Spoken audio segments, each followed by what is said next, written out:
राख्ने सुनौलो अवसर प्रदान गर्नुहुने मेरो विद्यालय र आयोजक मण्डललाई म हृदयदेखि नै हार्दिक कृतज्ञता ज्ञापन गर्न चाहन्छु र मेरो वक्तव्यको शीर्षक रहेको छ लैङ्गिक हिंसा अन्त्यका लागि विद्यार्थीको भूमिका र अब म ढिला नगरी मेरो विषयवस्तुलाई अगाडि बढाउन अनुमति चाहन्छु।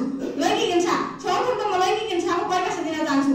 लैङ्गिक हिंसा भन्नाले महिला पुरुष र तेस्रो लिङ्गी उप उसलाई अधिकार राखी स्वार्थ पूरा गर्ने उद्देश्यले दिइने हिंसा लैङ्गिक हिंसा हो। त्यसमा पनि सदैवदेखि समाजमा महिलाहरूलाई तल्लो दर्जामा राखेर व्यवहार गरिँदै आएकाले उनीहरू पीडित शोषित र अधिकारबाट वञ्चित छन्। लैङ्गिक हिंसा भन्नाले केवल महिला हिंसा भन्ने बुझ्नु सान्दर्भिक नहोला, पुरुष पनि केही न केही हिंसाको शिकार बन्न सक्छन्। लैङ्गिक हिंसाका कयौं रूपहरू रहेका छन्।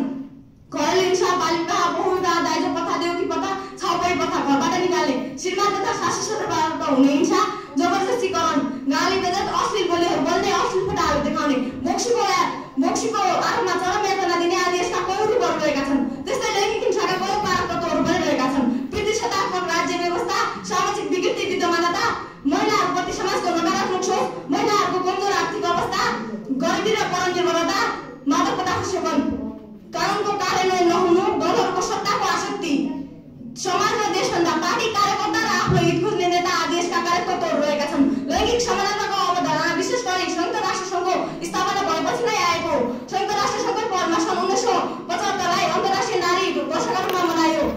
संयुक्त राष्ट्र सङ्घले नै सन् 1979 डिसेम्बर 18 मा महिलामाथि हुने सबै प्रकारका भेदभाव उन्मूलन गर्ने महासन्धि पारित गरेको थियो। यसले संसारमा महिला र पुरुषको भेदभावलाई अन्त्य गर्ने दिशामा ठोस प्रभाव पारेको छ। नेपालले पनि महिलाहरूको हक स्थापित गर्ने विभिन्न अन्तर्राष्ट्रिय महासन्धिहरूमा प्रतिबद्धता जाहेर गर्दै आएको छ। अब म तपाईहरुमा लैङ्गिक हिंसा अन्त्यका लागि विद्यार्थीहरूले के कस्ता भूमिकाहरू गर्न सक्छन् त्यसको बारेमा प्रश्न पार्न चाहन्छु। विद्यार्थी भनेको भोलिको देशको कर्णधार भएकाले उसका जिम्मेवारीहरू थुप्रै रहेका छन्। उसले सामाजिक विकृति विसङ्गति विरुद्ध लड्नुपर्ने हुन्छ। लैङ्गिक हिंसा भनेको समाजको एक गम्भीर समस्या हो जसको अन्त्य गर्न हामी सबैको आवश्यक पर्छ। तर पनि विद्यार्थीको भूमिकालाई विशेष महत्त्वपूर्ण मानिन्छ किनकि विद्यार्थी भनेको समाज परिवर्तनको सक्रिय सजग र ऊर्जावान शक्ति हो।